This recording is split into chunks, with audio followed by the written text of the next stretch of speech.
মোটরসাইকেলের টিউবের মধ্যে ৬টি সোনার বিস্কুট, বর্তমানে যার বাজার মূল্য ৫০ লক্ষ টাকা।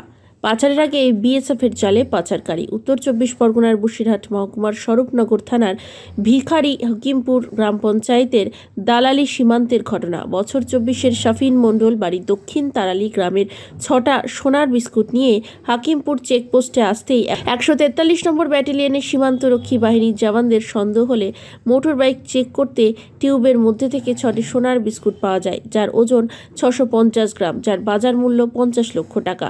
আটক করা হয় যুবককে। মোটরসাইকেলটিকেও বাজেয়াপ্ত করা হয়েছে। উদ্ধার হওয়া সোনার বিস্কুটগুলো তেঁতুলিয়া শুল্ক দপ্তরের হাতে তুলে দেওয়া হয়েছে। যুবককে স্বরূপনগর থানার হাতে তুলে দেয় বিএসএফরা। আজ বসিরহাট মহকুমা আদালতে তোলা হয় ওই পাচারকারীকে। প্রাথমিকভাবে মালয়েশিয়া, দুবাই, মায়ানমার হয়ে বাংলাদেশ সীমান্ত দিয়ে এদেশে ঢুকেছে সোনার বিস্কুট।